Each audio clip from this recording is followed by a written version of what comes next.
بسم اللہ الرحمن الرحیم۔ السلام علیکم دوستو، دنیا بھر کی خبروں میں آج آپ سنیں گے، لیکن اس سے پہلے اگر ہو سکے تو لائک اور سبسکرائب کا بٹن ضرور دبا لیں۔ شکریہ۔ چیئرمین پی ٹی آئی گوہر خان کا کہنا ہے کہ پی ٹی آئی میں کوئی فارورڈ بلاک نہیں، صرف عمران خان بلاک ہے۔ گوہر خان نے سپریم کورٹ کے باہر میڈیا سے کہا کہ اختلاف رائے سب کا ہوتا ہے، ہم عمران خان کے مشورے سے چیزیں آگے لے کر جا رہے ہیں۔ پی ٹی آئی کا کوئی فارورڈ بلاک نہیں، صرف عمران خان بلاک ہے۔ ان کا کہنا تھا کہ اختلاف سب کرتے ہیں اور اختلاف کرنا ہر شخص کا حق ہے۔ عمر ایوب واقعہ کو شیر افضل مروت کے حوالے سے غلط رپورٹ کیا جا رہا ہے۔ فواد چودھری کے ساتھ اچھا وقت گزرا ہے، اچھے لوگ اچھے الفاظ کا چناؤ کرتے ہیں۔ دوسری طرف بتایا جا رہا ہے کہ عمران خان نے پارٹی چھوڑنے والے رہنماؤں کی واپسی روک دی ہے۔ عمران خان کی ہدایت پر قائم 7 رکنی کمیٹی پارٹی چھوڑنے والے رہنماؤں کی واپسی کا فیصلہ کرے گی۔ اس کمیٹی کی سربراہی شاہ محمود قریشی کریں گے، جبکہ کمیٹی میں اسد کیسر، حامد خان، شہر خان آفریدی، بیرسٹر گوہر اور شبلی فراز شامل ہوں گے۔ جس کے بعد کمیٹی حتمی ناموں کی فہرست عمران خان کو بھیجے گی، جو حتمی فیصلہ کریں گے۔ پارٹی قیادت نے عمران خان کی رہائی تک کسی بھی رہنما کی پارٹی میں واپسی کو روک دیا ہے، اور عمران خان کی رہائی کے بعد ہی رہنماؤں کی واپسی کا فیصلہ ہوگا۔ دوستو، یاد رہے کہ پی ٹی آئی کو نقصان پہنچانے کے لیے پارٹی کے اندر ایک اور پارٹی استحکام پاکستان پارٹی بنوائی گئی۔ فواد چودھری اور عمران اسماعیل اس میں شامل تھے۔ فواد چودھری اب بھی کسی کے اشارے پر پارٹی کے خلاف بیانات دے رہے ہیں۔ حامد خان نے فواد چودھری کی پی ٹی آئی میں واپسی کی مخالفت کرتے ہوئے کہا کہ فواد چودھری مشکل وقت میں پارٹی چھوڑ کر بھاگ گیا تھا، انہیں پارٹی میں واپس آنے کا کوئی حق نہیں ہے۔ چند روز پہلے دوستو، فواد چودھری نے اپنے بیان میں کہا تھا کہ میں نے عمران خان کے کہنے پر ہی سیاست سے کنارہ کشی اختیار کی تھی اور ان کے کہنے پر ہی پارٹی سے لا تعلقی کا اعلان کیا تھا۔ حامد خان کے بیان پر رد عمل دیتے ہوئے فواد چودھری کا کہنا تھا کہ حامد خان پارٹی کو نقصان پہنچا رہا ہے، جب تک ان سے جان نہیں چھڑائیں گے صحیح اپوزیشن نہیں کر سکتے۔ فواد چودھری کا کہنا تھا کہ یہ لوگ چاہتے ہیں کہ ان کے قد سے بڑے لوگ پی ٹی آئی میں واپس نہ آئیں۔ عمران خان کی رہائی سے متعلق سوال پر سینئر قانون دان حامد خان کا کہنا تھا کہ اس وقت اسٹیبلشمنٹ نہیں چاہتی کہ عمران خان جیل سے باہر آئیں، اس لیے مذاکرات کا کوئی فائدہ نہیں ہے۔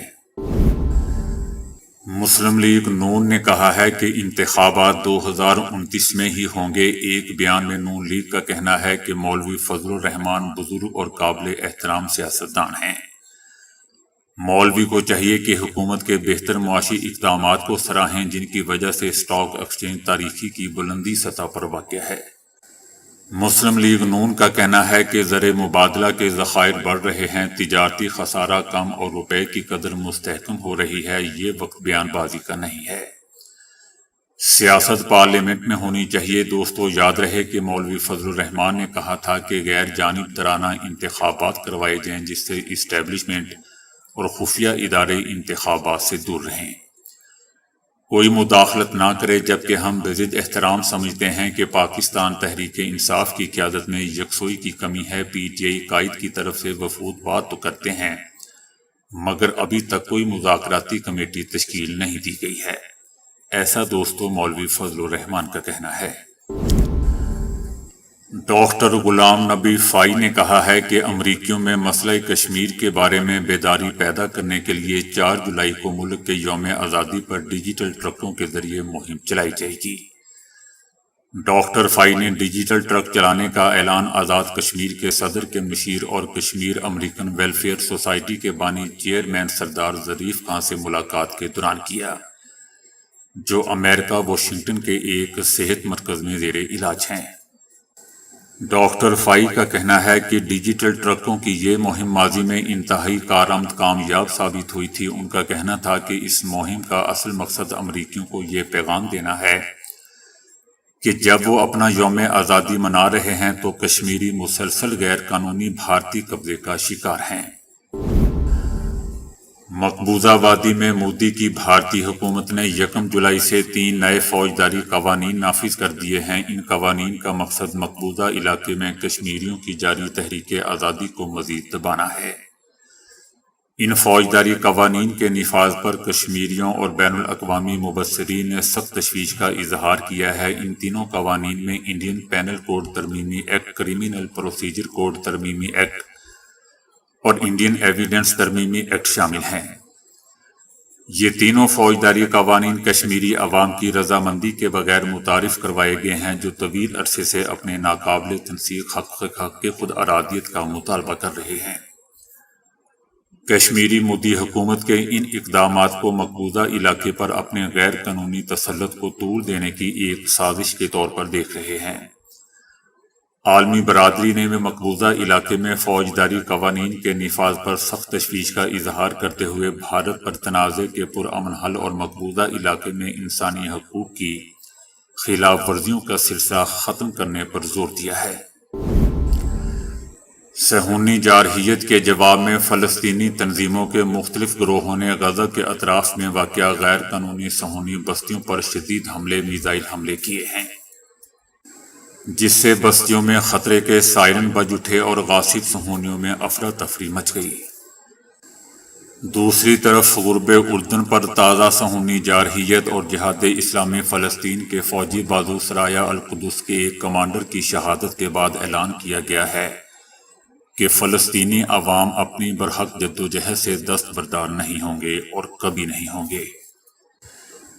اس اعلان کے بعد فلسطینی مجاہدین طول کرم میں اپنی جدوجہد جاری رکھے ہوئے ہیں اور نتیجے میں صہیونی فوجیوں کو دوستوں خاصا نقصان برداشت کرنا پڑ رہا ہے۔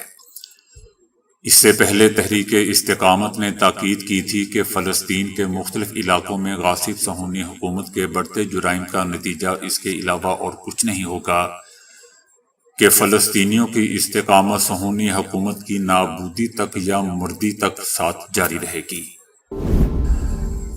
غزہ کی پٹی میں صہیونی حکومت کے ہاتھوں بے گناہ اور نہتے فلسطینیوں کی مسلسل نسل کشی کے خلاف یورپ اور دیگر ملکوں میں فلسطینی حامیوں نے فلسطینی عوام کے ساتھ اظہار یکجہتی کے طور پر یورپی شہروں میں مظاہرے کیے ہیں، جنہوں نے اپنی اپنی حکومتوں سے مطالبہ کیا ہے کہ وہ اسرائیل کو ہتھیار بھیجنا بند کریں۔ جرمنی کے دارالحکومت برلن میں سینکڑوں مظاہرین نے فلسطینی پرچم اٹھا کر مارچ کیا۔ جرمن حکام نے ان مظاہروں کو یہودی دشمنی کے خلاف جنگ کا نام دے کر بہت سے اسرائیل مخالف اجتماعات و مظاہروں پر پابندی لگا دی ہے۔ سوئٹزرلینڈ کی لوزان یونیورسٹی میں فلسطین کے حامی طلبہ نے بھی فلسطینی پرچم کے رنگ میں غبارے آسمان پر چھوڑے، جن پر فلسطینی پرچم یا غزہ میں اسرائیل کے جرائم کی مذمت کے پیغامات پر مشتمل کاغذات آویزہ تھیں۔ صہیونی فوج کے جوائنٹ چیف آف سٹاف کے سابق اقتصادی مشیر نے کہا ہے کہ اسرائیل صحیح طور پر حزب اللہ کی جانب سے دی گئی دھمکیوں کا اندازہ نہیں لگا پا رہا۔ ان کا کہنا تھا کہ حزب اللہ لبنان کے پاس میزائل کا ایک بڑا ذخیرہ موجود ہے اور امریکہ، چائنا، روس اور جرمنی میں حزب اللہ کو دنیا کی 5 میزائلی طاقتوں میں سے ایک شمار کیا جاتا ہے۔ ان کا کہنا تھا کہ اسرائیلی حکومت کو لبنان سے ٹکر لیے بغیر حزب اللہ سے مقابلے کی طاقت کا اندازہ نہیں ہوگا۔ اس سلسلے میں امریکی میڈیا کا بھی کہنا ہے کہ حزب اللہ لبنان صہیونی حکومت کے لیے ایک بڑا فوجی خطرہ ہے، کیونکہ اس کے پاس 10,000 مجاہدین اور 1,000 سے زیادہ میزائل ہیں۔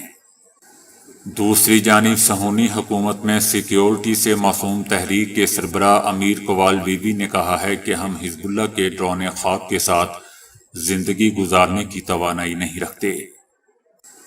حزب اللہ لبنان کی جانب سے جدید ہتھیاروں، اینٹی آرمر اور دقیق نشانے پر لگنے والے ہتھیاروں کے استعمال سے قابضین میں خوف و ہراس پھیل گیا ہے اور مقبوضہ فلسطین کے شمال میں واقع زیادہ تر صہیونی بستیوں کو خالی کروا لیا گیا ہے۔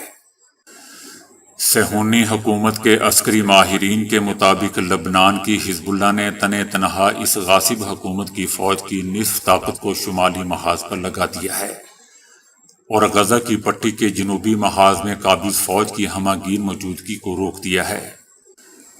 صہیونی میڈیا نے بھی مقبوضہ فلسطین کے شمال میں لبنان کی اسلامی مزاحمتی فورسز کی جانب سے لگائی گئی شدید ضربوں کے اثرات کا اعتراف کیا ہے اور اعلان کیا ہے کہ حزب اللہ کی کارروائی اس علاقے میں صہیونی بستیوں کی تباہی اور بربادی کی جنگ میں تبدیل ہو چکی ہے۔ صہیونی میڈیا لبنان کے ساتھ جنگ کا نتیجہ مکمل ناکامی کے زیر عنوان اپنی ایک رپورٹ میں لکھتا ہے کہ اگر اسرائیل جنگ کو جنوبی لبنان تک پھیلاتا ہے اور اس علاقے میں زمینی کارروائی کرتا ہے تو اسے سخت شکست کا سامنا کرنے پڑے گا۔ اسرائیلی اخبار بھی لکھ رہے ہیں کہ اسرائیل جنوبی لبنان پر دریائے لطانی تک قبضہ نہیں کرنا چاہتا، بلکہ وہ سرحد پر صرف ایک محدود فوجی آپریشن کرنا چاہتا ہے تاکہ شمال کے باشندوں کو یہ یقین دلایا جا سکے کہ یہ علاقہ ان کے واپس جانے کے لیے محفوظ ہے۔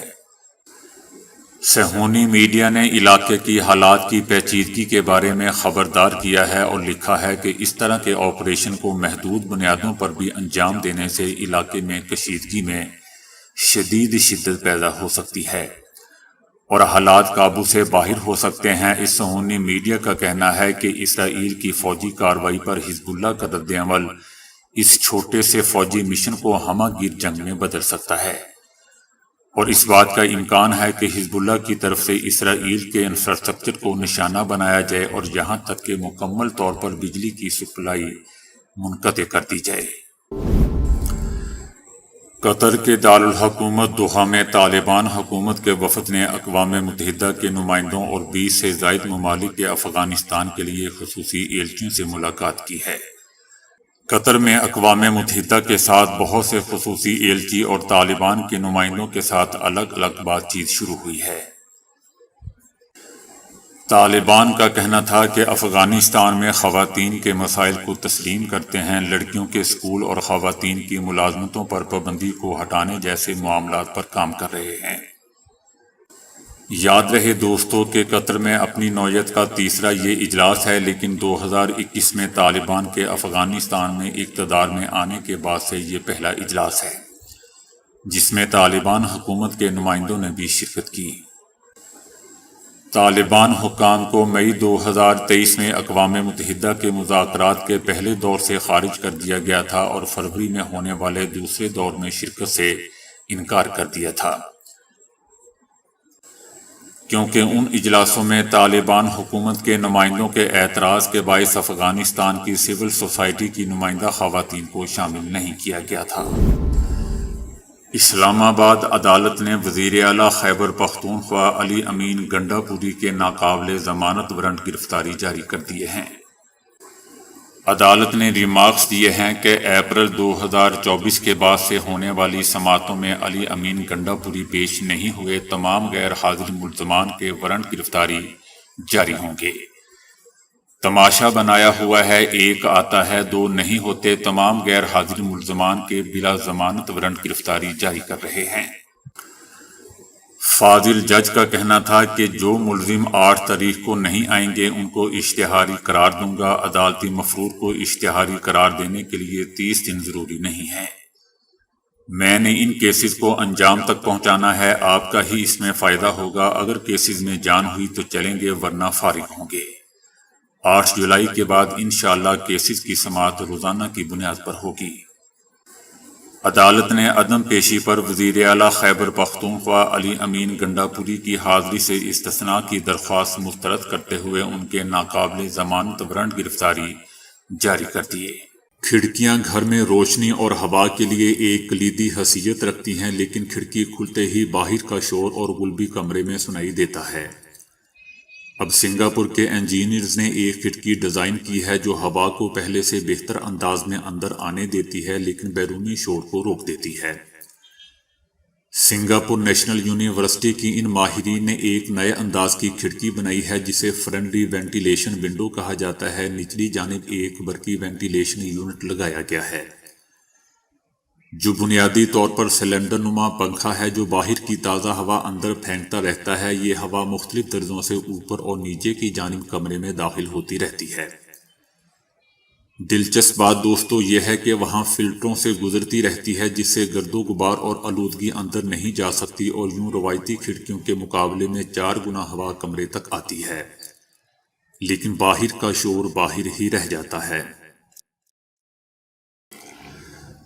نئے قانون کے تحت مصر کا کوئی شادی شدہ شہری پہلی بیوی کی اجازت کے بغیر دوسری شادی نہیں کر سکتا، تاہم اگر کوئی ایسا کرے گا تو اسے 1 سال قید اور جرمانے کی سزا یا دونوں سزائیں ہو سکتی ہیں۔ کابینہ کی جانب سے منظور کردہ مسودہ قانون میں کہا گیا ہے کہ پیدا ہونے والے ہر بچے کا نسب اس کی ماں کی طرف منسوب ہوگا۔ منگنی کرنے کے بعد نکاح سے انکار اور دونوں میں سے کسی ایک کی وفات کی صورت میں لڑکی کے مہر کے لیے مقرر کردہ رقم واپس ہو جائے گی۔ اسی طرح اگر شوہر دوسری شادی کو بیوی سے مخفی رکھے گا تو اسے بھی سزا دی جائے گی۔ شادی کے وقت خاوند کو یہ بتانا ہوگا کہ آیا وہ پہلے سے شادی شدہ ہے یا نہیں۔ اگر وہ پہلے سے شادی شدہ ہے اور اس کی بیوی ہے تو اس کی طرف سے دوسری شادی کا اجازت نامہ پیش کرے گا اور ان کی رہائش گاہ کے بارے میں بتائے گا۔ شوہر کو اپنی پہلی بیوی یا بیویوں کو نئی شادی کے بارے میں بتائے گا۔ پہلی بیوی کے علم میں لائے بغیر دوسری شادی پر شوہر کو 1 سال قید اور کم سے کم 20,000 مصری پاؤنڈ جرمانہ ہوگا۔ اس کے علاوہ 18 سال سے کم عمر کے افراد کی شادی کرانے والے افراد کو 1 سال قید اور 50,000 پاؤنڈ سے 2 لاکھ پاؤنڈ تک جرمانے کی سزا دی جائے گی۔ تو دوستو ابھی کے لیے اتنا ہی۔ ویڈیو کو لائک اور شیئر کرنے کا بہت بہت شکریہ۔